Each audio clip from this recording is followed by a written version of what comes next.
입니다. 네, 오늘은 이제 APCN이 시작됐습니다. 네, 아시아 태평양 신장학회 그렇죠. 드디어 시작했고요. 그래서 오늘 그 기념 방송 오늘 할 예정인데, 지금 명찰 보여주고 계시네요. 우리 오늘 같이 방송하실 우리 황원민 교수님 인사 먼저 부탁드립니다. 네, 안녕하세요, 시청자 여러분.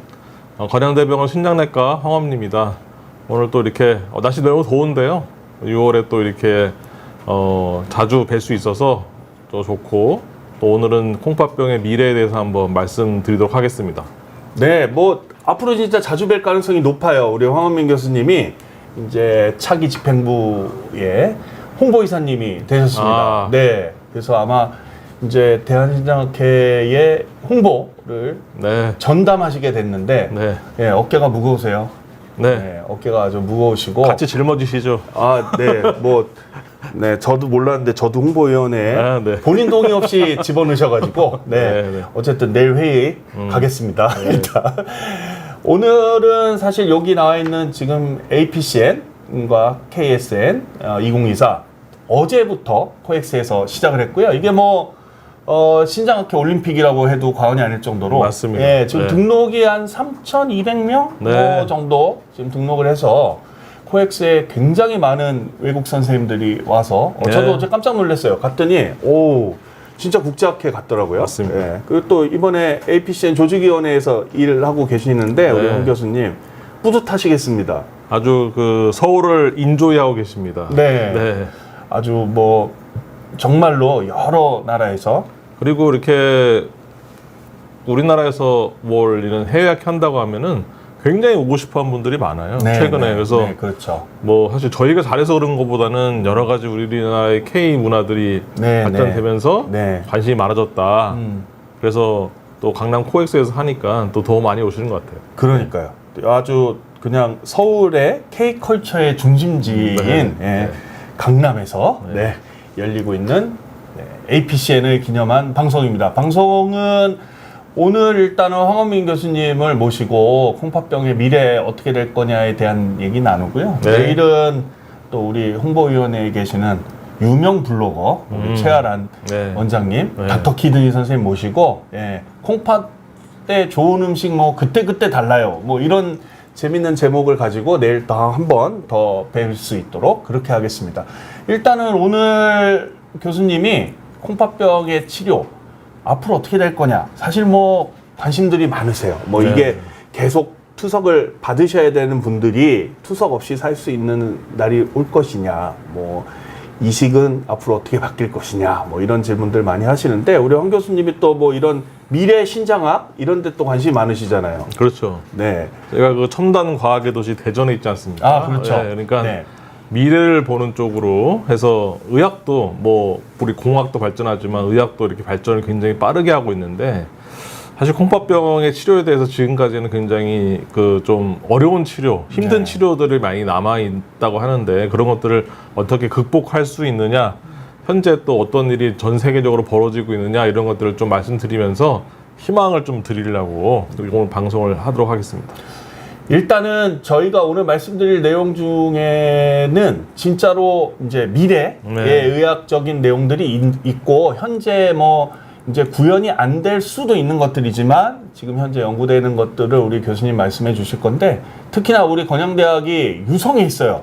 대덕 연구단지 근처에. 그리고 실제로 카이스트에 계신 교수님들이랑 협업을 또 하고 계시죠, 실제로. 그래서 아마 미래 신장학의 어떤 메카가 되지 않겠는가 하는 생각을 하고 있고요. 그래서 오늘 이런 주제 가지고 일반 시청자분들한테 좀 어려울 수도 있겠지만 또 듣다 보면 저는 슬라이드를 미리 봤는데 듣다 보면 아주 재밌는 내용들이 많습니다. 어떻게 이제 흘러갈 것이냐에 대해서. 그래서 오늘 교수님 갖고 오신 슬라이드 먼저 보면서 말씀 나누고요. 중간중간에 질문 많이 올려주시면 이제 교수님 뵙기 쉽지 않아요. 대전까지 가셔야 돼요. 외래 보시려면. 근데 우리 교수님한테 여쭤보시고 싶은 신장학, 뭐 콩팥 관련 질문들 또 많이 올려주시면 답변 드릴 수 있도록 그렇게 하겠습니다. 많이 들어와 주시고요. 미국에 계신 윤희님이 들어오셨네요. 지금 뭐 미국은 지금 저녁 10시인가 보다. 아니 한 7시, 8시 됐겠다. 저희가 중부라. 하여튼 감사합니다. 오늘 낮방송인데요. 많이 들어와 주셔서 질문 올려주시면 좋겠고요. 자, 일단 교수님 오늘 갖고 오신 슬라이드 보면서 또 말씀 나누시죠. 예. 네네. 제목을 홍파병 치료 미래는 어떻게 될까요? 이렇게 붙여봤는데요. 저도 이제 뭐 계속 바쁘게 이렇게 환자를 보다 보면은 지금 현재 치료에 거의 이게 중점을 두다가 한계를 느낄 때가 많습니다. 사실 뭐 모든 의사가 그럴 건데 지금 인류의 병을 다 100% 치료하지는 못하지 않습니까? 그래서 항상 이런 것들을 더 좋게 발전을 시키기 위해서 많은 노력을 하기 위해 하는데요. 또 그러기 위해서 이런 학회도 저희가 해서 또 이런 자기의 연구 성과를 또 얘기하고 또 그거를 어떻게 하면 치료에 적용을 할까 뭐 이런 얘기도 계속 하다고 그래서요. 그래서 그런 것들에 대한 것들을 한번 찾아보자. 그래서 한번 이번에 찾아봤습니다. 그래서 처음에 이제 만성 콩팥병 뭐 잘 아시겠지만 3개월 이상 콩팥에 손상이 있는 환자분들이고 앞으로 이제 콩팥이 점점점 약해진다. 왜냐하면 나이만 들어도 콩팥이 1년에 한 1점 내지 2점이 떨어지기 때문에 나이 먹는 건 내가 어떻게 할 수 있지 않습니까? 그렇죠. 나이 먹지 않은 약이 있으면 아마 그거는 진시황이 먼저 찾았을 것 같은데 그렇죠. 예, 나이 먹지 않는 사람이 없는 것처럼 콩팥이 나빠지지 않는 사람은 나이에 대해서 없습니다. 그렇기 때문에 거의 다 나빠지시는데 심각하게 나빠지는 경우에는 우리가 말기 콩팥병으로서 뭐 투석이나 이식 같은 어려운 치료를 해야 되는 상황이 맞닥뜨릴 수가 있어요. 근데 그런 사람들이 전 세계 인구의 약 11%, 점점 이 비율이 증가되고 있고요. 왜냐하면 다들 나이가 드시고 오래 사시니까. 그렇기 때문에 콩팥이 나빠질 만한 그런 시간이 많아진 것 같습니다. 그리고 나라별로 또 이런 그 콩팥에 대해서 많은 병에 대해서 관심을 가지는 이유가 또 있습니다. 뭐냐면 이게 심사평가원하고 건강보험 데이터인데요. 여러분들이 내주시는 그 의료보험료가 이렇게 이제 질병이 있는 분들한테 값지게 쓰이고 있는데 보면은 많이 쓰이는 질병들 이렇게 모아놨더니 뭐 암, 뇌혈관 질환, 고혈압, 치매, 뭐 심혈관 질환, 만성 홍파병 이렇게 질환이 있는데 만성 홍파병 질환 같은 경우 환자 수는 뭐 보면 한 20만 명 정도 그 정도 숫자입니다. 이렇게 굉장히 작죠. 제일 작은 숫자예요. 보면은 뭐 제일 많은 게 이제 고혈압 환자도 거의 600만 명 가까이 되고 그다음에 암 환자도 150만 명 정도 되는데 근데 요 220만 명 되는 환자가 1인당 진료 비용은 가장 많습니다. 네. 쉽게 말해서 가장 적은 사람이 가장 많은 돈을 쓰는. 그래서 1년에 거의 한 850만 원 정도의 진료비가 들어간다는 게 보험의 통계입니다. 그래서 결국 무슨 말이냐. 만성화병 환자가 많이 늘면 늘수록 우리가 가지고 있는 의료보험 재정이 자꾸 열악해지고 뭐 그러다 보면 우리 보험료도 올라갈 수도 있겠죠. 그렇죠. 그렇기 때문에 세계 여러 선진국에서는 이런 콩팥병을 잘 치료하기 위한 많은 서포트를 해주고 또 거기에 대한 대책을 세우고 현재 상태를 이제 알아보는 이런 상황을 가지고 있습니다. 그래서 우리나라도 지금 콩팥병 환자가 굉장히 많이 늘기 때문에 이렇게 신장학회에서도 많은 홍보도 하고 또 많은 정부에서도 관심을 갖는 게 사실입니다. 그래서 이건 미국에서 조사된 데이터인데 사실은 뭐 가장 중요한 것은 이제 사업이잖아요. 사업. 그렇죠. 예, 사업을 하는 건데 이 키드니 케어, 즉 콩팥병에 대한 여러 가지 그런 분야가 있고 그 분야에 따라서 스타트업들이 거의 전 세계 한 400개 넘게 있다고 합니다. 저도 깜짝 놀랐는데요. 보면은 뭐 홈다이얼리시스, 즉 이제 재택 투석하는 경우, 또 뭐 AI를 이용하거나 요즘 빅데이터, 또 뭐 이런 그 텔레 네프로지 해가지고 이제 이렇게 비대면 진료 같은 것들, 그런 것들 뭐 제네틱, 또 유전자적인 것, 또 그다음에 커넥티브 헬스, 또 뭐 이런 검사의 테스트를 좀 더 또 세밀하게 하는 그런 것들, 여러 가지 또 이식에 대한 것들, 이런 것들을 하는 실제로 이런 사업이 충분히 지금 이게 되어 있고요. 이런 것들이 지금 많이 연구가 되고 있어서 지금 뭐 투석 이식 얘기만 하면 굉장히 어려워 하시는데 정말 그런 것들이 극복이 될 수 있는지 이런 회사들이 열심히 지금 만들고 있다는 것을 한번 보여드리겠습니다.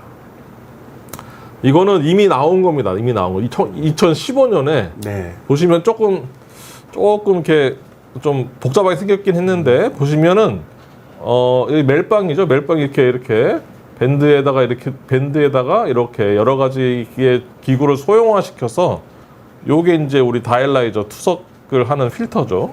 이런 것들을 피를 갖다가 넣고 피가 이제 돌아갈 수 있도록 하는 웨어러블 투석기, 입는 투석기가 있어요. 그래서 왜 투석하러 맨날 병원 가야 되냐? 내가 투석하면서 일할 수도 있고 그러지 않냐? 라는 것들을 하기 위해서 이런 소형한 기계들이 막 나왔습니다. 사실은 이거는 이제 투석의 연장선상이긴 하죠. 하지만 이것들이 2015년도 미국 FDA에서 승인이 됐고 실제로 이런 것들 지금도 팔더라고요 보니까. 예, 그래서 많이 사용은 하지 않을 것 같은데 왜냐하면 이제 환자분들이 이렇게 움직이면서 막 하시는 분들도 많겠지만은 또 병원에서 이렇게 투석을 하시는 분이 더 많기 때문에 실제로 많이 유통되지 않았지만 환자분들 보면 굉장히 좋아하세요. 이렇게 보면은 나 자유롭다.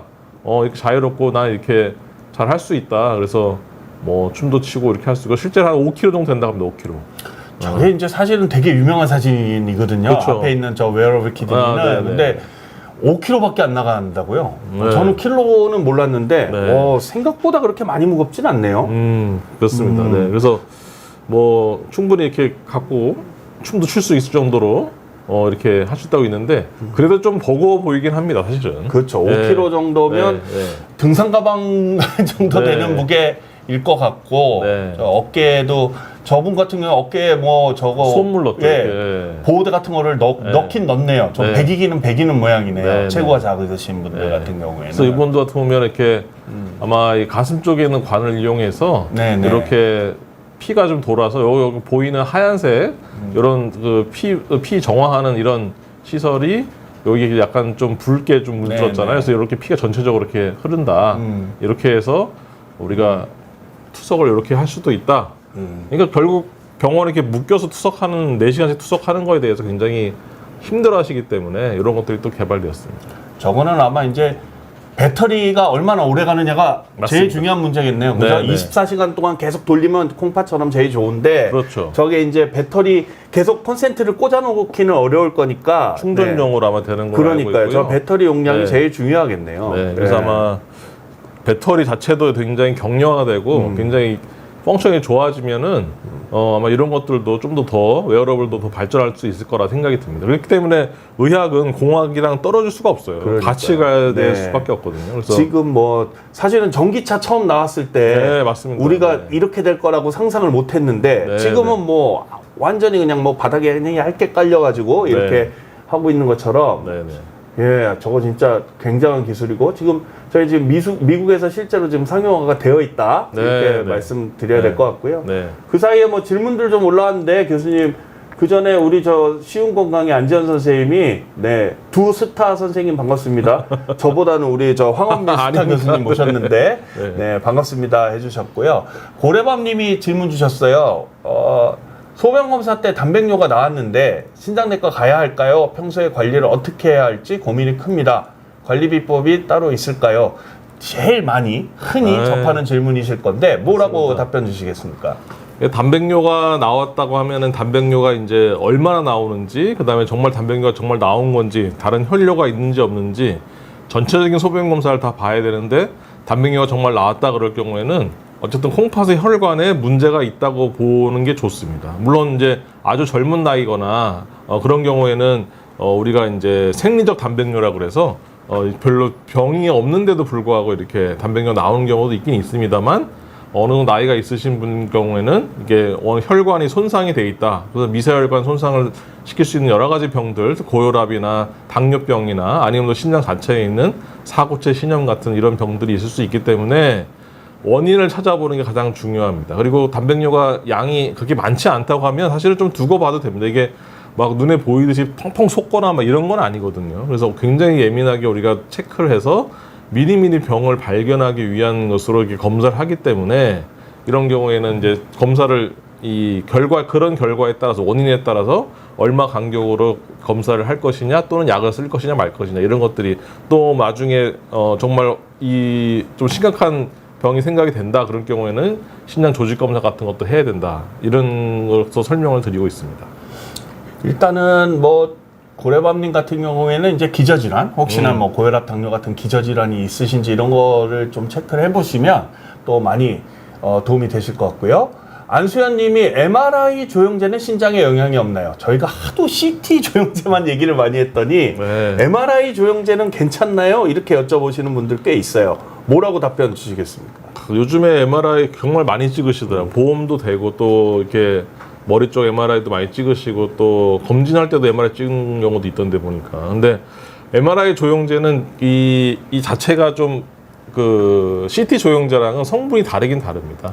CT 조영제 성분은 이게 굉장히 오스몰 삼투압을 높이기 위해서 우리가 요오드라는 것을 써서 굉장히 뻑뻑하게 만드는 게 특징이거든요. 근데 MRI 조영제는 이게 결국 자석과 관련된 거거든요. MRI는 네. 자석이기 때문에 이 금속, 가돌림이라는 금속을 가지고 이런 금속을 아주 얇게 이렇게 해가지고 우리 몸에 넣습니다. 그래서 금속이 떠다니다가 자석이 막 이렇게 돌게 되면은 그 금속이 돌면서 거기서 하얗게 보이는 것을 보고 조영제라고 하기 때문에 콩팥에는 뭐 크게 뭐 이거 영향 무조건 있다고 할 수는 없습니다.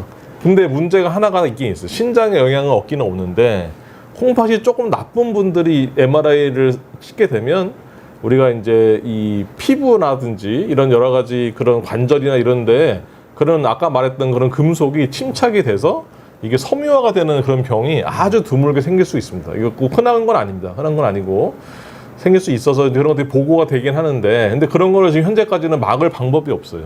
그래서 그리고 또 어떤 분들한테 이런 신장에 영향을 주냐 안 주냐를 평가할 수 있는 그런 툴이 없기 때문에 현재로서는 안전하게 하시고 걱정하지 마시고 근데 신장이 너무 나쁘다 할 경우에는 이런 위험성도 있다는 정도의 경고만 들으시고 아마 찍으실 가능성이 높습니다. 네. 가돌림 같은 경우에는 이 이론의 여지가 좀 있어요. 사실은. 네, 그죠? 네. 근데 CT보다는 안전하다. 네, 네, 예, 네. 이렇게 말씀드리면 될 것 같습니다.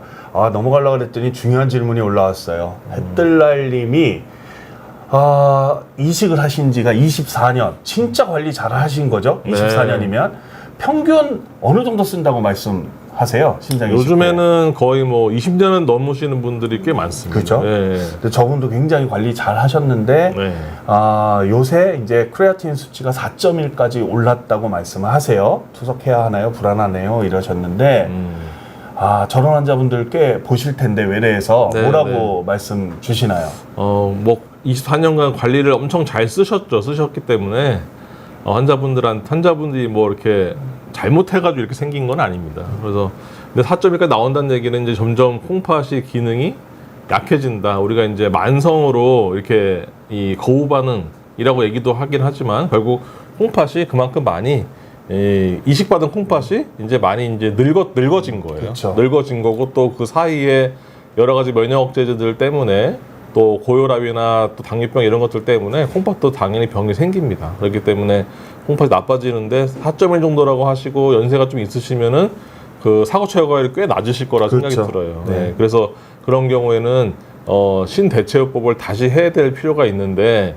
거기에는 이제 이런 혈액 투석도 있지만 또 다시 이식하는 그렇죠. 방법도 있어요. 네. 그래서 재이식하는 분도 있어서 뭐 물론 재이식이 뭐 처음 이식보다 쉽지는 네. 않습니다. 거부반응 더 잘생길 수도 있고 하지만 못할 수 있는 방법은 아니다. 그리고 투석을 해도 그 전에 이제 이식하는 생활처럼 그렇게 많이 편하지는 않겠지만 그래도 또 일상생활 하시는 데는 어느 정도 가능할 수 있다. 이렇게 생각하고 있습니다. 네.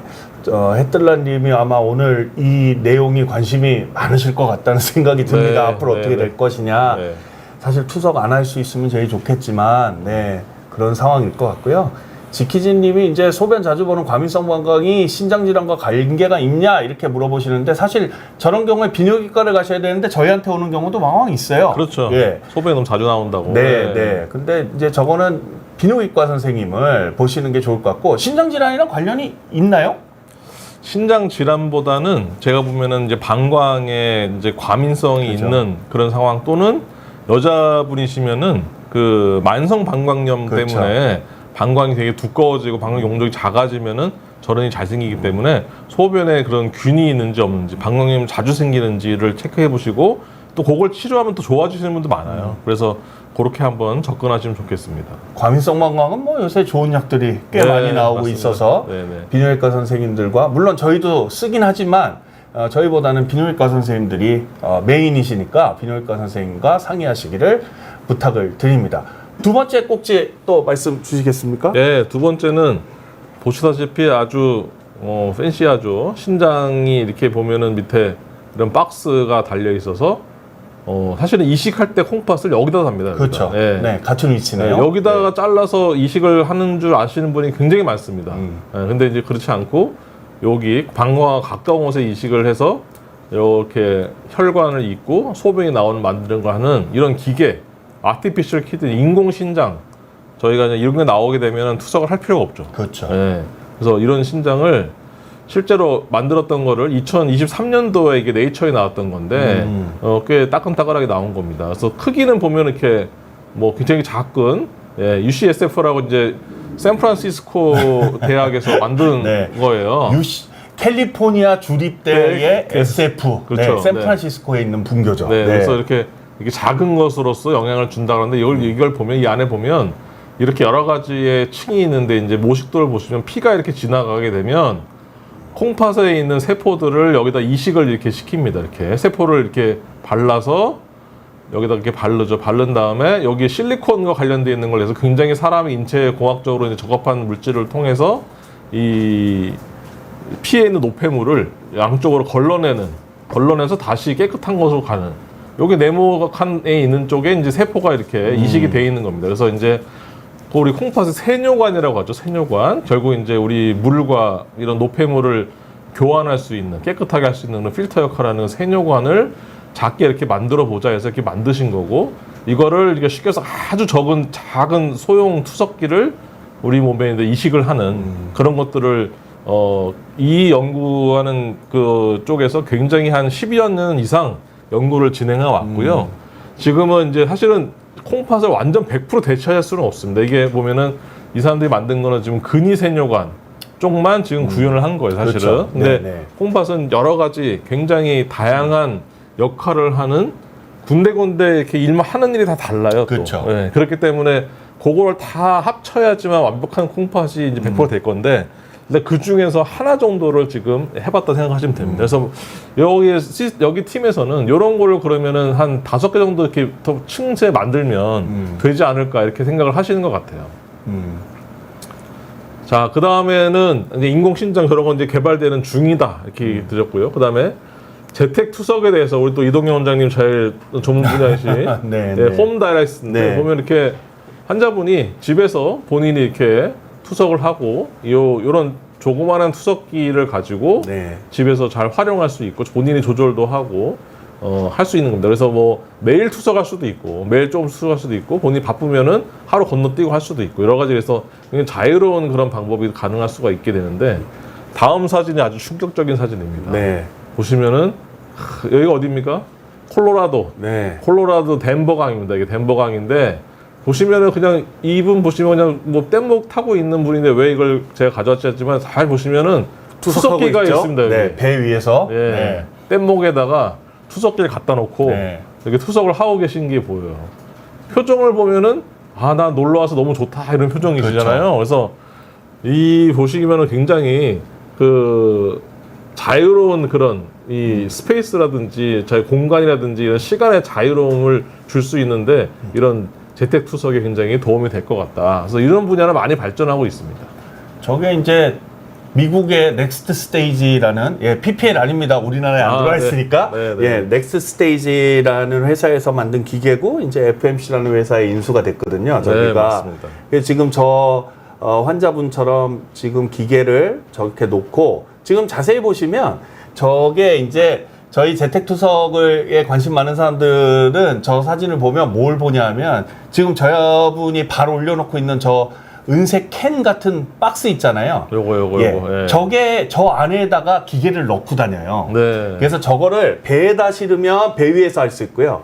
비행기에다 실으면 비행기 안에서도 할 수 있어요. 맞습니다. 네, 그래서 미국 같은 경우에는 이제 이스트 코스트에서 웨스트 코스트 가는데 비행기가 한 6시간, 6시간 반 걸리잖아요. 네. 우리 황원미 교수님 보스턴에서 유학하셨는데 네. 그것처럼 보스턴에서 샌프란시스코 가는데 한 6시간 걸리잖아요. 그렇죠. 네. 그럼 그 사이에 투석하고 싶으면 저 캔 안에다가 기계 넣고 탄 다음에 맞습니다. 단지 이제 비즈니스를 타야 된다는 문제가 있죠. 그래서 그런가요? 그렇게 예, 해놓고 예. 뭐 비행기 안에서도 이론적으로는 충분히 할 수 있다. 그래서 재택투석하는 사람들한테는 저런 거에 대한 관심이 되게 많죠. 네. 특히나 저거 물이 필요가 없어서 저 위에 이제 백이 저게 15리터짜리 백을 이렇게 달아놓고 투석을 하시는 거기 때문에 네. 굉장히 좋다.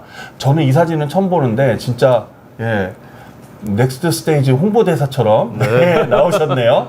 아주 그냥 환자분들이 굉장히 만족해하는 게 가장 중요한 네. 그런 기술이라 생각됩니다. 그러니까요. 현재 그래서- 우리나라는 저런 모델이 아니에요. 근데 불행하게도. 그렇죠. 네, 지금 저희는 일본 모델, 그러니까 집에서만 진짜 하는 네, 그런 진짜 모델이죠. 집에서 투석기를 갖다 놓고 예. 하는 걸 말하는 건데 네. 이런 기계도 좀 더 작고 좀 더 카트리지식으로 돼 있고 네. 좀 더 편하게 하려고 굉장히 스타트업들이 많이 지금 개발하고 맞습니다. 있는 것 같습니다. 그래서 네네. 아마 좀 세개월이 지나면 좀 더 간편하고 작은 더 소형의 게 나오지 않을까. 네. 그래서 어떻게 보면 뭐 진짜 비행기 타고 다니다가 이렇게 투석하는 분들 가끔 볼 수도 있는 그러니까요. 그런 세상이 올 것 네. 같은 생각도 듭니다. 여행도 충분히 그러면 가능해지고 네네. 장거리 여행도 네네. 유럽도 가고 미국도 가고 네네. 예. 좋네요 아주. 네. 그 사이에 잠깐만요. 질문이 아, 또 네네. 올라왔어요. 지금. 예. 아, 근데 지금 행복한 토끼님이 신기술이라고 그러셨는데 리얼 421님이 미국 사람들은 환자 같지 않다고 그러셨는데 네. 아, 근데 실제로 가보면 환자 같은 분들이 더 많죠. 사실은 미국은. 네. 저희 뭐 투석실에도 굉장히 환자 같지 않은 분들도 꽤 있습니다. 그럼요. 네, 맨날 우리나라에도 꽤 많죠. 네. 예. 맨날 인사하시고 이렇게 하이 하시고 네. 뭐 좋아하시고. 네. 오팀님이 저런 질문 주셨어요. 요새 굉장히 트렌디한 질문이에요. 우리 오늘 신기술이랑도 맞는 네. 질문입니다. 챗 GPT에 네. 관심이 많으셔서 이거저거 검색을 하시고 사실 물어보면 답변 잘 나오거든요. 근데 챗 GPT에다가 콩팥병 치료에 대해서 물어보니까 이제 답변이 많이 나오더라. 근데 네. 이게 이제 일상생활에 적용을 해도 되는 거냐, 얼마나 릴라이어블 하냐, 그러니까 얼마나 믿을 수 있는 거냐 이렇게 네. 물어보시는데 네, 실제로 환자분들이 와서 저런 거를 출력해서 오셔가지고 저한테 여쭤보는 분이 있어요. 네네. 있는데 저도 이제 여러 가지 강의 준비라든지 학생들 강의할 때문에 챗GPT를 좀 이용해서 이렇게 해봤는데 일단은 제일 중요한 게 사실은 저희도 이 내과 진료에 특히 신장내과 진료에 가장 중요한 게 개별화를 네. 해라. 환자 한 분 한 그렇죠. 분마다 그 신장의 모양과 상태와 지금 신장의 기능이 다 다릅니다, 이게. 예, 그래서 어떤 분들한테는 이렇게 얘기를 해야 되고 어떤 분들한테는 저렇게 얘기를 해야 되는 경우가 있는데 사실 거기까지는 챗GPT가 그렇게 100%를 해주지는 못해요. 그냥 만성 홍파병에 대한 좋은 음식들, 나쁜 음식들 뭐 이런 정도까지는 아주 자세하게 거기에 나온 데이터를 저희한테 인공지능으로 이렇게 설명해 주시는 건 아주 좋은데 그렇죠. 그것이 나한테 맞느냐 지금 그거를 까진 단계까지는 왜냐하면 자기에 대한 그런 의학적 정보가 충분히 챗GPT가 이해를 해줘야 되는데 물론 그것도 나중에 이제 쌓이게 되면은 그렇죠. 그런이 갈 겁니다. 요즘에 보니까 뭐 영양제도 자기의 피 검사라든지 이런 것들을 전송을 하면 영양제 추천을 해준다는 이런 앱도 있는 것 같은데 그런 것처럼 점점 이제 발전이 될 것 같은데요. 일단은 본인의 그런 어떤 상황 즉 병원에서 듣는 얘기하고 내가 알고 있는 얘기하고 이게 잘 맞아야 돼요. 내가 알기로는 신장 기능이 좋다고 알고 있는데 실제로 검사를 보면은 신장 기능이 30점도 안 된다. 이런 경우도 꽤 있거든요. 그렇죠. 그래서 본인의 정확한 데이터 숫자를 가지고 입력을 하거나 이렇게 내가 사고 최고율이 30 정도이다. 뭐 이럴 경우에는 뭐 조언을 추천하자 이렇게 되게 되면 어느 정도의 데이터를 주는 걸로 돼 있습니다. 그래서 뭐 거기 나온 것을 이제 이용하시면 괜찮은데 근데 그런 것들이 본인한테 맞느냐는 또 다른 문제이기 때문에 그걸 담당 의사 선생님하고 상의해 보시는 걸 추천해 드립니다. 이제 저 질문 받을 때 옛날에 그 IBM 왓슨 아, 네, 네. 그 얘기를 제일 많이 하죠. 한동안 굉장히 유행했어요. 맞습니다. 환자 맞춤형 무슨 항암 치료제를 뭐 저 권유 이렇게 셀렉션 해준다. 네, 네, 네. 지금은 거의 시장에서 퇴출되다시피 했죠. 맞습니다. 그게 왜냐하면 개별화가 안 된다는 거죠. 사람이 기계가 아니기 때문에 네. 다 개별화시키기가 참 어려워서 네. 예. 네. 그래서 참 저런 부분이 아직은 AI가 예. 사람을 넘지 못하는 부분은 아직까지는 좀 있는 것 같다. 맞습니다. 네, 그런 생각이 들고요. 리얼 4일님이 팔로업 질문으로 이제 돼지 콩팥 이식을 물어보셨는데 뒤에 얘기가 나오니까 네. 예, 들어보시면 좋을 것 같습니다. 곧 나옵니다. 예, 조금만 기다려 주시고요. 예, 계속 부탁드립니다. 네네. 다음은 이제 줄기세포 얘기인데요. 줄기세포 뭐 우리가 많이 또 그 2000년대 초반에 굉장히 유행을 또 많이 했고 또 아직까지도 희망을 많이 가지고 있는 것 중에 하나인데 지금 뭐 결국은 실험적인 상황에서 이렇게 쥐에다가 우리가 이제 이런 멀쩡한 신장 세포를 이렇게 주사를 해서 이 신장이 나쁜 쥐가 건강해졌다. 이런 실험이 사실 있긴 있습니다. 그런 실험이 있기 때문에 우리가 이런 것들을 사람한테도 적용하면 효과가 있지 않을까 해서 사람한테도 적용하는 뭐 나라도 있고요. 지금 현재 그런 상황이긴 합니다만 이 세포가 사실은 어디서 나오느냐? 이게 골수에서 나오는 거거든요. 이 골수에 나온 세포가 콩팥까지 가가지고 콩팥의 나쁜 부분을 대신하는 그런 과정이 상당히 굉장히 여러 가지의 의문점이 있습니다. 이게 물음표가 굉장히 많으시죠. 이게 미국 논문인데. 그래서 지금 현재로서는 이제 이런 실험적인 데이터, 쥐에 대한 실험을 가지고 사람한테 이제 사용을 하는 그런 것 가지고는 아직은 우리나라에서는 불법으로 된 상황이고요. 앞으로 여기에 대한 여러 물음표가 해결되게 되면 좀 더 좋은 방법이 나오지 않을까. 그래서 이건 거의 세포 수준으로 하기 때문에 세포 치료라고 할 수 있는 것이죠. 그래서 이런 쪽으로도 많이 지금 발견을 하고 있습니다. 그에 더불어서 보게 되면 이렇게 3D 프린트를 이용해 가지고 이렇게 콩팥의 모양을 이렇게 만든 거예요. 사고체 모양을 이렇게 만들어 가지고 여기 조그만 게 혈관들이에요. 이 혈관과 또 이렇게 보면은 이런 것들이 조그만 것들이 전자현미경을 보게 되면은 세뇨관을 갖다가 3D 프린터로 만든 모양입니다. 그렇죠. 그래서 아주 공학적으로 발달된 그런 것들과 이 재료공학이 이렇게 합쳐지면서 거의 사람의 콩팥과 거의 비슷한 이 조직 수준까지 지금 만드는 수준까지는 왔습니다. 그래서 결국은 이런 것들을 어떻게 할 거냐? 제가 이제 연수 갔을 때 하버드 요 실험을 한 그 랩에서 강의를 들었는데 콩팥을 이제 떼다가 콩팥을 어떤 처리를 하면 저렇게 안에 있는 살점은 다 떨어지고 겉에 있는 이렇게 투명한 상태만 남는데요. 이렇게 그 거중만 남는다고 하죠, 우리가. 그럼 거기다가 이렇게 생생한 이 세포를 거기다 프린트를 이렇게 바르거나 아니면 거기다 생착시키는 걸 하게 돼서 자신의 모양의 콩팥을 이렇게 새로 만든다. 그래서 그거를 환자한테 이식을 시키면 되지 않겠냐 하는 아이디어를 가지고 있는 게 하버드 그룹입니다. 네. 그래서 거기는 뭐 인공 췌장도 만들고 인공 무슨 뭐 소장도 만들고 해가지고 그런 것들을 이용해서 이제 사람을 대신할 수 있지 않을까. 사람의 장기를 이제 그런 쪽으로 발전을 하고 있는데 그 얘기가 벌써 제가 들은 지가 8년 전이거든요. 그래서 지금도 많은 발전은 있지만 아직 사람한테 이식했다는 케이스는 없습니다. 저게 이제 저 사고체 하나인데 지금 한쪽 콩팥에만 사고체가 100만 개씩 있잖아요. 그렇죠. 그러니까 저거를 100만 개를 만들어야 되나? 그러면 3D 프린터로 이런 생각도 들고 와 아직 갈 길은 꽤 먼 것 같네요. 그래서 이거 얼마나 경량화할 거냐, 작게 만들 거냐, 그리고 사람 몸에 넣었을 때 이런 것들을 그 거부 반응이 생기지 않게 할 거냐 라는 단계가 있는데 사실은 저 이런 거 할 때마다 받는 질문이 저런 거 아직도 안 되는데 이거 너무 먼 얘기 아닙니까? 하지만 이게 첫 발을 안 하면 이게 도저히 할 수가 없습니다. 그렇죠.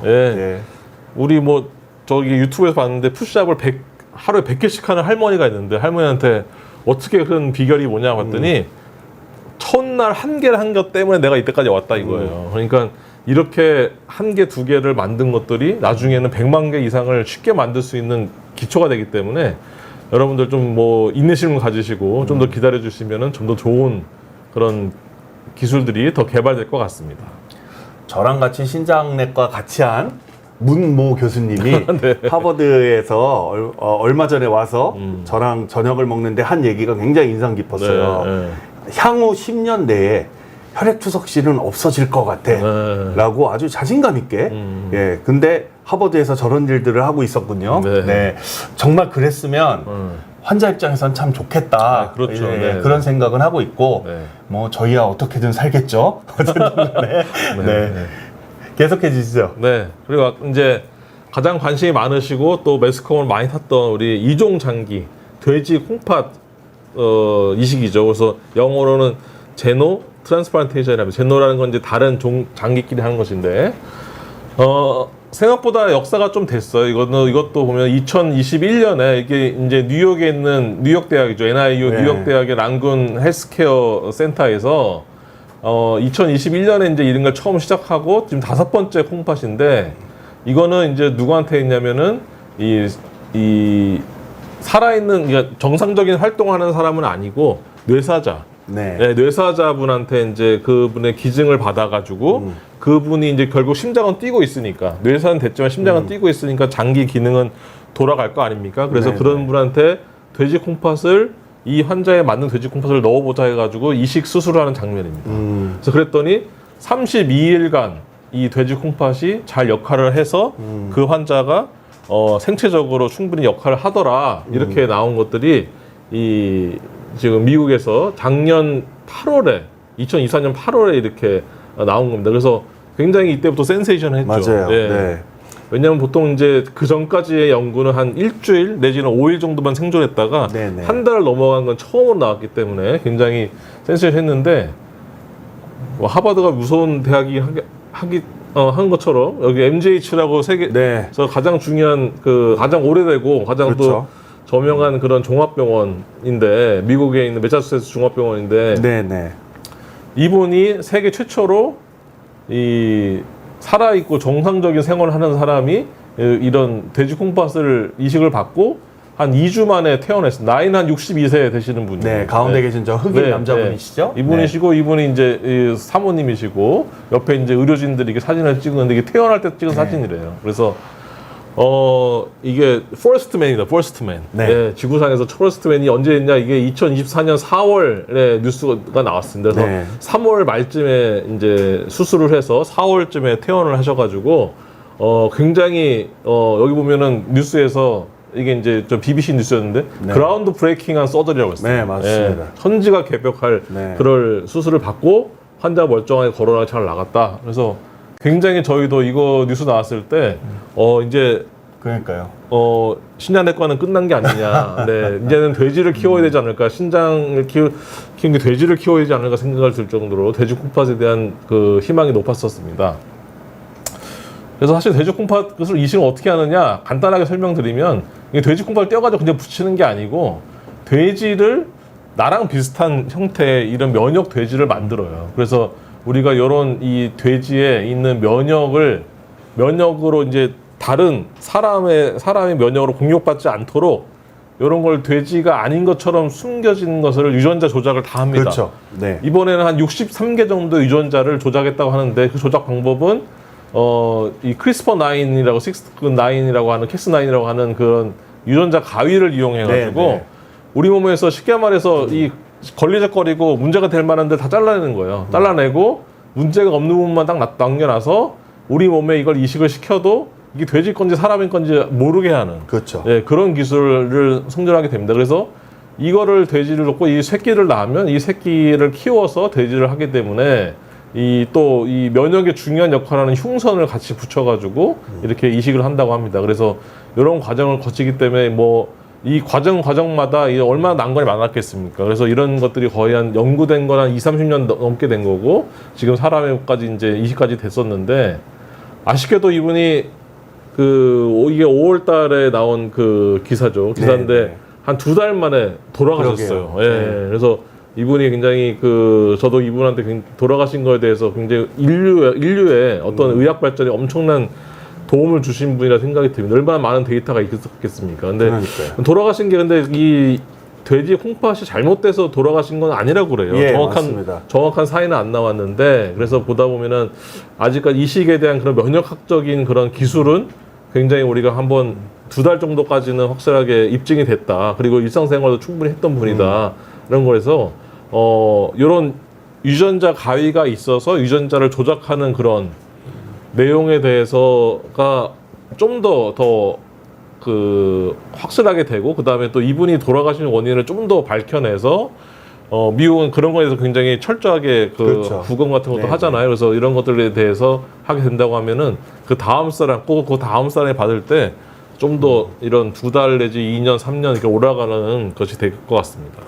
이게 굉장히 센세이셔널한 뉴스였고 네. 사실은 MGH가 하버드 의대의 메인 하스피탈 중에 그쵸. 하나인데 정말 대단하다는 생각 저도 했고 저도 펠로우 때 사실은 저 보스턴에서 있었었는데 사실 저런 기술들을 보유하는 것 자체만 하더라도 굉장히 대단한 나라다 이런 생각 들고요. 네. 저분 돌아가신 이유는 아직 밝혀지진 않았는데 아마 조만간 논문으로 나오지 그럴 것 같습니다. 않겠는가 다들 하는 생각이 궁금해하고 들고요. 있거든요. 예. 네. 근데 말씀하신 것처럼 아마 이식 관련된 뭐 이런 이런 문제는 수술과 관련된 문제는 아니었던 것처럼 이제 뉴스에서는 나오는데 저희도 이제 보고를 좀 기다리고 있다 이렇게 말씀을 드려야 될 것 같고 정말 천지가 개벽할 만한 일이죠. 네, 네, 맞습니다. 천지가. 네. 우리나라에는 저 제노 트랜스플란테이션 하시는 선생님이 이제 계시나요? 우리나라에는? 지금도 연구는 계속 하시긴 하시죠. 하시고 그래서 돼지도 키우고 침팬지도 키우고 이렇게 하시는데 마찬가지로 결국 이제 이런 그 전까지는 이제 유전자 가위가 나온 지가 기술 나온 지가 그렇게 오래되진 않았거든요. 그래서 면역적으로 굉장히 어려웠다가 유전자 가해가 나오면서 이게 갑자기 한 단계 업그레이드 된 거예요. 그렇죠. 그래서 참 보면 세상 일이 참 이게 내가 노력만 한다고 되는 게 아니고 뭔가 다른 기술이 겹쳐지면 그게 점프가 되는 상황이 될 수 있기 때문에 또 생각보다 더 빨리 이렇게 좋아지는 결과가 오지 않을까 또 생각도 듭니다. 하여튼 저 돼지 콩팥은 뭐 좀 더 기다려 봐야 될 것 같다 그런 생각이 들고 네 올해 4월 달에 있었던 일이가 사실 얼마 되지 않았던 맞습니다. 일이죠. 네, 그래서 네. 사실 이게 가장 최근 얘기일 것 같습니다. 네 다음 슬라이드가 또 있나요? 거의 다 될 것 같은데. 네 다음에는 정책적인 건데 나중에 네 일단 질문을 중간에 좀 받아볼게요. 이게 뭐 지금 다들 굉장히 놀라고 계시나 봐요. 우리가 이렇게까지 발전을 했나 보다. 예, 지금 굉장히 놀라고 계시는 모양인데 르라보님이 이런 질문 주셨어요. 영양제 먹으면 소변이 너무 노랗게 나옵니다. 저런 질문 꽤 많아요. 근데 실제로 몸에 괜찮은 건가요? 비타민 B 고함량을 먹는데 혹시 몸에 안 좋은 게 있을까 걱정이 조금 되네요. 이렇게 말씀 주셨어요. 비타민 드시면 저렇게 되는 경우 비타 500 같은 거 드시면 노랗게 나오는데 뭐라고 설명하세요, 교수님? 비타민 B, C가 이제 대표적으로 이제 수용성 비타민이거든요. 그리고 이제 물에 잘 녹는 그런 비타민인데 결국 이제 우리 몸에 도는 피를 걸르면은 그것도 같이 빠지기 때문에 당연한 겁니다. 당연한 거. 그래서 색깔이 나오는 거는 비타민 자체에서 이제 이 소변으로 나오는 색깔이 진해지는 색깔이 나올 수 있게 되는데 특별히 몸에 나쁜 영향은 있지는 않습니다. 다만 그 비타민을 많이 먹었는데 이제 너무 수분을 못 드시든지 그렇게 된 경우에는 소변이 너무 진하게 나와서 소변의 점도가 좀 높아지면서 이제 이것들이 요소가 생길 수 있거나 그런 일이 생길 수가 있거든요. 그래서 그렇지만 않으면 괜찮다고 생각합니다. 말씀님이 유전자 조작을 한 돼지 신장을 이식하면 면역억제 안 먹어도 되나요? 저도 저거에 항상 궁금했어요. 네. 저게 어떻게 되나요? 지금 이제 이식하는 선생님들이 가장 중요한 거는 이제 면역억제제를 그렇죠. 어떻게 하면 줄일까 끊을까 이런 쪽으로서 생각을 많이 하는데 저거는 이제 면역억제제를 안 먹어도 되는 거죠. 당연히. 예. 근데 그렇죠. 이제 아마 면역억제제를 바로 안 먹었는지 아니면 좀 먹였는지는 제가 정확히 알 수는 없지만 목표는 먹이지 않게 하기 위해서 돼지 신장을 이식을 하는 겁니다. 그래서 또 우리가 또 이런 경우도 있습니다. 골수 이식을 하게 되면은 골수가 내 개에서 바뀌잖아요. 네. 그럼 바뀌면 내 유전자가 또 이 골수가 유전 관용이라고 하는 그런 메커니즘을 통해서 면역제제를 획기적으로 줄일 수가 있어요. 네. 그래서 골수 이식을 하고 나서 신장 이식을 같이 받은 분들이 면역제를 안 먹으면서 생존을 하시는 분들이 있습니다. 그래서 이런 면역에 관련된 거에 대해서는 굉장히 우리가 여러 가지 지금 뭐 엄청나게 이제 폭발적으로 발전하고 있는 그런 분야가 됐고요. 네. 어떻게 되든 우리 몸에서 해가 되는 지금 이 시기에서 가장 걸림돌이 되는 것이 장기 부족화, 면역제제의 부작용 두 그렇죠. 가지인데 그 두 가지 중에 한 가지라도 없애기 위해서 노력을 하고 있는 것 같습니다. 이승현 님이 먼저 질문을 주셨는데 제가 저걸 못 보고 지나갔네요. IgA 신증과 루푸스 신염은 기전이 다른가요? 질문의 수준이 뭐 대단한데요. 원인은 같은 자가 면역 질환인가요? 이 병으로 신부전이 되는 비율은 어느 정도인가요? 네. 저분 우리 지금 코엑스 오셔야 되는 분이네. 그러니까요. 지금 저도 지금 생각했는데. 하고 있는데 IgA 신증의 네. 최신 지견 지금 한승혁 교수님 좌장 보고 하고 있을 건데 지금 간단하게만 설명해 주시죠. 네네. 뭐 두 병 다 어려운 병이고 그 병의 기전 자체는 지금 뭐 IgA 같은 경우는 이제 우리 몸에 있는 면역 항체 이뮤노글로불린이거든. 면역 항체가 잘못 만들어져 가지고 그게 내 콩팥을 공격하는 그런 내용이고요. 루푸스 신염도 비슷한 기전은 자가 면역 질환이긴 합니다. 어떤 항체가 안 만들어질 항체가 만들어져서 나의 DNA를 공격해서 생기는 여러 가지 전신적인 질환이기 때문에 어떤 면역 관련된 질환이라는 건 맞는 얘기예요. 네. 그래서 사실 콩팥 내과 선생님들이 이런 면역 관련된 거를 굉장히 많이 공부를 많이 하세요. 왜냐면은 그런 병들이 굉장히 많고 그렇죠. 그런 병 때문에 콩팥이 망가지는 경우가 좀 많습니다. 그래서 원인이 거의 같이 갈 수 있지만 원인이 또 이런 자가 면역 질환을 일으키는 항체가 다 다릅니다. 지금 그것도 다 100% 우리가 알 수 있는 건 아니지만 그래서 이 항체를 최대한 안 만들어지게 할 방법이 뭐냐? 뭐 IgE 신증 같은 경우는 사실 이 항체가 어디에 많으면 이 점막에 많거든요. 특히 이제 목이라든지 맞습니다. 이 장의 점막에 많아서 네. 갑자기 설사를 많이 하거나 갑자기 감기가 들어서 목 감기가 걸리면 IgE 신증이 있는 분들은 확 심해져요. 네. 왜냐하면 거기에서 IgA라는 물질을 많이 만들어내기 때문에 그래서 이런 것들이 나빠지는 그런 조건을 아셔가지고 그런 조건을 최대한 안 만들게 하는 게 환자 입장에서 제일 중요하고요. 만약에 이게 심해졌다 그러면 빨리 병원을 가서 면역 억제 치료를 받으셔야 됩니다.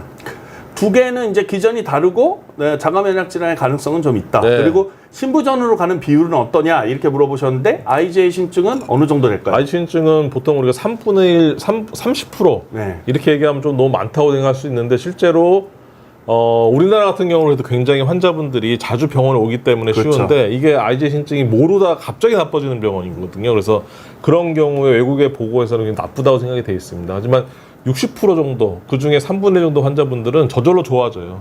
또 3분의 1 정도 환자분들은 신장이 조금씩 나빠지긴 하지만 그것들이 내 콩팥이 투석이라든지 뭐 이런 나쁜 쪽까지 되지 않을 정도까지의 신장 손상만 있기 때문에 크게 걱정하실 필요는 없습니다. 하지만 아까 말씀드렸지만 전제로서는 이게 정기적인 검사를 하셔야 돼요. 정기적으로. 그렇죠. 왜냐면 증상이 없기 때문에 자기도 모르다가 갑자기 콩팥이 서서히 나빠졌다가 뭐 한 10년 만에 검사했더니 신장이 확 나빠졌더라. 이러시면 안 되기 때문에 정기 검진을 꼭 받으시기를 말씀드립니다. 루푸스 같은 경우에는 신부전되는 비율은 어느 정도라고 생각하세요? 루푸스는 요즘에 치료가 아주 잘 되고 그러니까요. 있어가지고요. 네. 예전에는 굉장히 예전에는 거의 30% 이상, 네, 네. 50% 가까이도 있었다고 얘기했는데 요즘에는 거의 10%, 15% 정도로 많이 좋아지고 있습니다. 사실은 우리나라에서 이제 투석하는 원인 1등이 50% 당뇨고 네. 20%가 고혈압인데 3등이 뭐 이제 사구체 질환이라고 네. 얘기하는데 이 사구체 질환의 대부분을 우리나라는 IgA 신증이 차지하고 있다.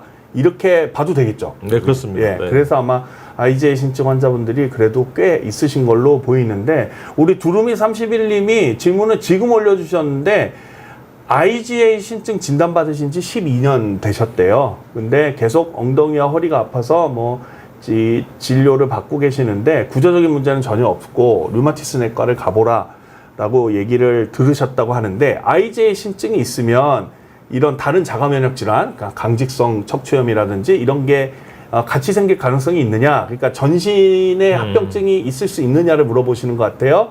소염제를 못 쓰니까 통증 컨트롤이 어렵고 답답하신 상황이다 이렇게 말씀을 주셨는데 어떻게 보십니까? 다른 자가 면역 질환과의 관련성. 네, 저희가 학생들한테 시험 문제 가끔 내는 것 중에 네네. 하나인데 정말로 이 IgE 신증 면역적으로 문제가 있을 경우에 하나만 생기지 않고 중간중간에 다른 또 면역 체계 결국은 같은 DNA에서 나온 거기 때문에 면역에 문제가 생긴 경우가 생길 수 있어서 특히 강기성 척추염 있는 분들이 꽤 있습니다. 네. 그래서 아마 제 생각에도 지금 말씀 전해주신 걸 봐서는 강기성 척추염 때문에 지금 아마 이런 아픈 것들이 반복이 되고 낫지 않고 이렇게 되실 수 있어서 이런 분들은 면역대 치료를 하게 되면 또 확 좋아질 수가 있어요. 그래서 그렇게 한번 해보실 필요가 있는데 그 자가면역 질환이라고 해서 또 우리가 아까 말씀드렸지만 하나만 건드리는 게 아닙니다. 아까 전에 그 돼지 콩팥도 63개의 자리를 다 건드려야지만 이 돼지 콩팥을 안전하게 이식할 수 있는 상황까지 되거든요. 그래서 이제 우리가 어떤 면역 질환이 있을 때는 다른 질환이 또 있지 않을까. 이거 하나만 때문에 계속 뭔가 증상이 발전한다고 생각하지 마시고 다른 질환이 같이 있을 수도 있거든요. 그래서 그런 것들을 같이 보시면 좋을 것 같습니다. 지금 이분이 이제 31세 남성 젊으신데 크레아틴도 약간 높으세요. 1.62 정도 네. 되시고 네. 그러니까 류마티스 내과 진료를 보시는 거는 권유해 드릴 만하고 네, 크레아틴이 좀 높으시니까 소염제를 쉽게 쓰시기는 좀 어려울 것 같고 가장 안전한 거는 울트라셋이나 타이레놀 같은 거는 좀 쓰실 수 있을 것 같다는 생각은 맞습니다. 듭니다. 네. 예. 조금 무거운 질문 말고 조금 쉬운 질문 가볼게요. 리얼 421님이 알부민뇨와 단백뇨의 차이가 뭔가요? 이렇게 물어보셨어요. 네. 매번 나오는 질문 중에 하나죠. 네. 뭐라고 답변 주시겠습니까? 그러니까 단백질 중에서 알부민이 들어가 있는 거죠. 그래서 단백뇨의 크게 두 가지 성분은 알부민뇨하고 글로불린뇨라고 그래서 아까 말한 그 항체 말했잖아요. 항체 네. 만들 때 그 항체가 이렇게 가지가 있어요. 이렇게. 근데 그 가지가 전부 다 단백질이거든요. 그 가지가 잘라지면서 소변으로 배출이 많이 됩니다. 정상적으로 배출되는 겁니다. 그래서 이런 경우에는 글로불린뇨라고 해서 우리가 정상적인 단백뇨가 나올 수 있지만 또 글로불린이 너무 많이 만들어져서 생기는 그런 다발성 골수종 같은 아주 특이한 또 그런 병일 경우에는 또 알부민뇨는 안 나오는데 단백뇨만 잔뜩 나오는 그렇죠. 이런 경우가 있어요. 그래서 그런 경우는 또 우리가 병을 발견하게 맞습니다. 돼서 또 이런 골수에 있는 병을 치료할 수 있게 되는 거죠. 그래서 근데 사실 요즘에는 이제 알부민 자체가 결국 이 신장에 있는 미세 혈관을 좀 더 반영하는 거에 대표적인 지표고 아주 정확한 지표이기 때문에 요즘에는 알부민뇨를 가지고도 많이 더 이런 치료의 계획이나 치료의 반응을 평가를 합니다. 그렇죠. 뭐 당뇨병성 콩팥병을 진단할 때도 미세 네. 알부민뇨를 네. 굉장히 네. 중요하게 보고 있죠. 저게 사실은 의대생들 시험 낼 때 제일 좋은 문제 중에 하나인데 저게 네. 오래간만에 좋은 질문 주셨고요. 마지막 하나 남은 거 마저 하겠습니다. 오늘 뒤에 방송이 없어서 저희가 조금 여유를 부리고 있어요. 사실은. 네. 이승현 님이 신장이식 거부 반응이나 자가 면역 신념을 줄이려고 면역 억제제를 쓰면 면역 억제제 자체가 또 신장 손상의 부작용이 있는데 이러면 어떻게 하나요? 이렇게 물어보셨어요. 네. 어떻게 할까요, 교수님? 네. 그래서 지금 첫 번째는 걱정을 합니다. 저도 걱정을 하지만 과거에 한 20년 전에 나온 초창기의 면역 억제제보다 현재 나온 면역 억제제는 이런 신장 콩팥의 손상이 많이 줄었어요. 네. 그래서 저 레지던트 때만 해도 한 20년 전이죠. 그때만 해도 이식하게 되면 뭐 10년 써요. 아니면 뭐 15년, 잘하면 15년 써요. 이런 얘기를 주로 했나 요즘에는 20년도 써요. 라고 얘기를 자신있게 할 수 있는 이유가 뭐냐면 이런 면역 억제 자체가 부작용은 적고 효과는 좋은 면역 억제가 많이 그렇죠. 이제 좋아졌습니다. 그렇기 때문에 하지만 신장 손상을 완전히 없앨 수는 없어요. 그래서 아까 전에 말씀드렸지만은 이런 면역 반응을 좀 더 이런 면역 억제제의 부작용을 줄이거나 면역 억제제를 쓰지 아예 않는 상황이 되거나 이런 것들을 위해서 신장내과 의사들이 엄청나게 노력을 하고 있고 아니면 아예 이종장기 이식을 하거나 뭐 이런 식으로 이 면역에 대해서 그런 산을 넘으려고 굉장히 노력을 하고 있습니다. 네. 슬라이드가 몇 장 남았어요. 그 질문 올라오는 동안에 슬라이드 몇 장만 더 보고 마지막 질문 받고 마무리하면 될 것 같습니다. 예, 이제 뭐 좀 정책적인 얘기가 좀 남았죠? 이제 교수님? 결국 이제 이런 여러 가지 미래 신기술을 보여드렸는데 요거 제가 매일 하는 얘기예요. 네, 트럼프 대통령 다른 거는 몰라도 저거 잘했다고. 맞습니다. 여기 보면은 이렇게 보면 이분들이 저희 신장병 환자분들의 가족이에요. 가족들인데 이분들이 보면 여기 써 있는 게 신장의 건강을 어드밴스 아메리칸, 그러니까 미국인들에게 신장의 건강을 좀 더 발전시키자라는 의미로서 사인하는 걸 말합니다. 무슨 말이냐면 미국에서도 콩팥병에 대해서는 대통령이 저렇게 법안을 만들어서 광고를 할 정도로 중요한 이슈가 되고 그런 이슈가 된 이유가 자체가 결국은 정책적으로 저렇게 국가에서 이런 지원이라든지 아니면 국가에서 이런 방향을 정해줘서 콩팥병을 좀 막아보자, 콩팥병을 미리 발견해서 콩팥병으로 투석하는 분들을 줄여들자, 아니면 이런 신기술을 더 발전시키자에 대한 그런 국가 정책을 완전히 세워줘야지만 이 더 발전한다고 돼 있고 아마 그것은 미국이 아마 세계 제일 잘 하고 있는 거라 생각이 듭니다. 저게 뭐 키드니 헬스 이니셔티브라 그래서 트럼프 정부 때 이제 직접 서명을 했고 네. 우리나라도 이제 신장학회에서 제안을 했죠. 맞습니다. 신장학회에서 국민 콩팥 건강 개선안이라고 그래서요. 작년에 제안한 거였는데 결국 이제 만성 콩팥병 환자를 어쨌든 줄여야 됩니다. 지금 현재로서는 한 460만 명 정도 되는데 그래도 10%라도 감소를 하자. 언제까지? 10년 안에 감소를 하자. 2033년까지. 그렇죠. 네. 그리고 당뇨병 말기 콩팥병 환자들도 10% 감소. 왜냐하면 우리나라에서 가장 많은 이 투석을 하는 환자의 원인이 당뇨병이기 때문에 당뇨병을 콩팥병이 생기는 것을 최대한 늦추자라는 것을 하고 있습니다. 그리고 세 번째는 이제 복막 투석과 신장 이식, 즉 혈액 투석을 해서 굉장히 병원에 오래 다니셔야 될 것들을 많이 줄여보자는 것들을 해서 국민 콩팥 건강 개선안 2033을 말씀드렸는데 이거 뭐 단순히 이제 민간 학회에서만 이렇게 주장할 게 아니고 복지부라든지 우리나라에서 많은 아니면 우리나라 유수한 기업들도 많지 않습니까? 그래서 그런 기업에서 사회 공헌 활동으로서 이렇게 콩팥 건강에 많은 투자와 그다음에 관심이 필요할 거라 생각이 듭니다. 그러니까요. 저런 거를 좀 해야 되고 사실 이번에 지금 열리는 APCN 때 박선희 교수님이 아마 저거 지금 어떻게 하고 있는지를 또 발표를 하실 예정이죠. 오늘 아니면 내일인데. 네, 맞습니다. 저희 신장학회에서 노력을 많이 하고 있다. 예. KHP2033. 네. 또 한 가지 말씀드릴 거는 이제 우리가 그린 네프로질라고 이번에 네, 또 이 홍팟 우리 저희 학회 또 모토 중에 하나인데 네, 맞습니다. 실례로 예를 들면 이제 우리가 투석을 하게 되면 물을 많이 쓰게 되는데요. 이 물을 많이 쓸 때 한 번 투석할 때마다 한 400리터 정도 쓰게 된다고 합니다. 그렇기 네. 때문에 이거를 1년을 따지면은 뭐 거의 500만 리터 이상 물을 쓰게 되는데 이런 물 같은 것들을 쓰는 것도 전기 쓰는 것도 투석할 때 나오는 그런 여러 가지 노폐물 이런 의료 폐기물들. 네, 예. 플라스틱이 좀 많거든요. 네, 그래서 주로 그런 것들이 그렇죠. 많다 보면은 우리 지구를 살릴 수 없게 된다. 그래서 이런 것들도 신기술로 개발하면 충분히 극복할 수 있다. 이렇게 생각이 듭니다. 그래서 그린 네플로지를 또 열심히 주장하고 있습니다. 저희 학회는 지금 현재 뭐죠? 개인 컵이 없으면 커피를 안 준다. 네. 그래서 텀블러를 들고 와라. 학회에 그 플라스틱 생수병을 다 없애버렸어요. 네, 그리고 저희 이거 없애버렸고. 명찰도 네. 플라스틱 케이스가 없어졌어요. 그냥 네. 종이만 이렇게 네. 해서 저희가 먼저 그린 네프로로지 ESG를 저희가 실천하고 있다. 네. 이렇게 말씀드려야 네. 될 것 같습니다. 네. 교수님 하여튼 오늘 뭐 진짜 신기술들에 대한 얘기들 저도 뭐 알고는 있었지만 자세히 몰랐던 내용들 오늘 잘 설명을 해주신 것 같고요.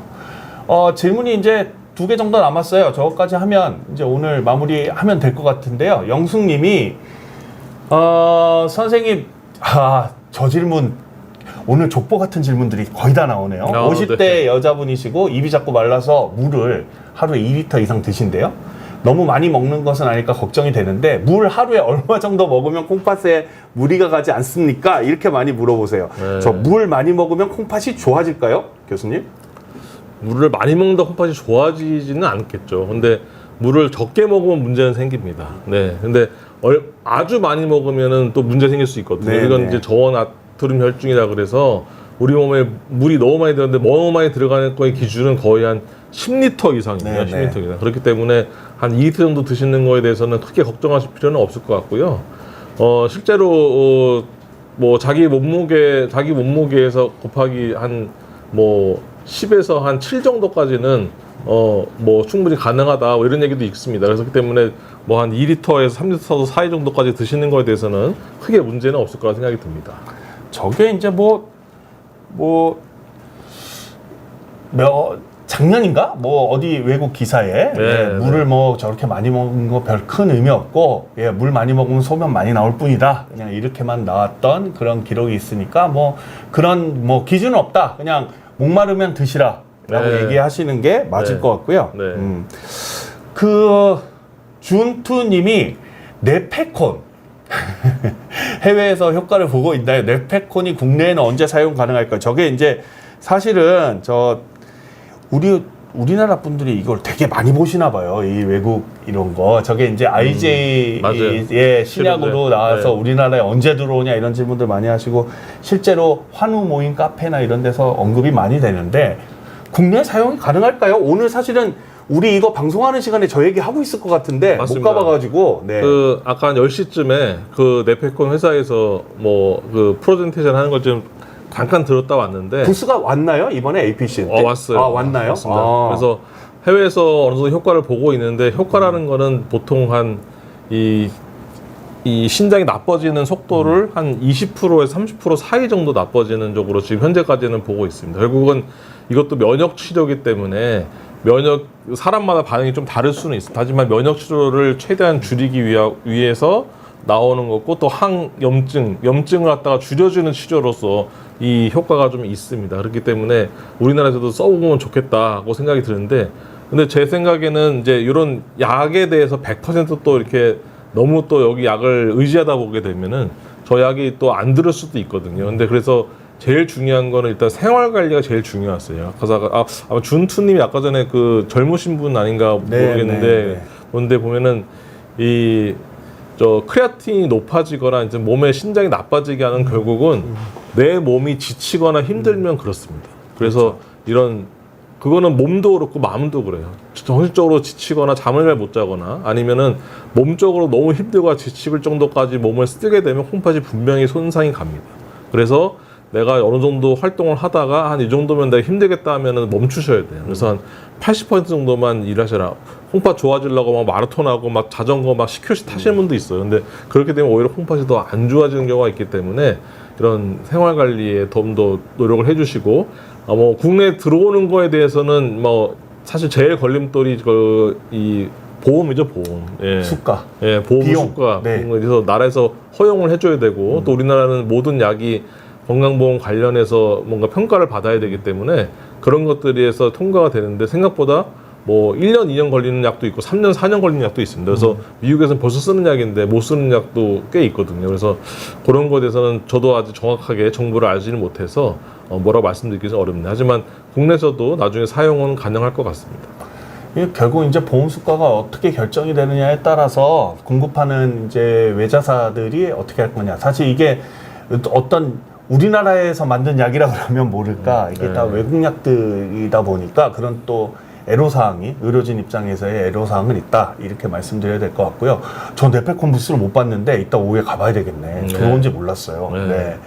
아, 역시 우리 저 조직위원회에 계시기 때문에 무슨 부스 들어왔는지까지 부스가 한 60개 가까이 들어와가지고 다 보지도 못했어요. 네, 그래서 오늘 가서 다시 한번 좀 봐야 되겠다, 이런 생각이 듭니다.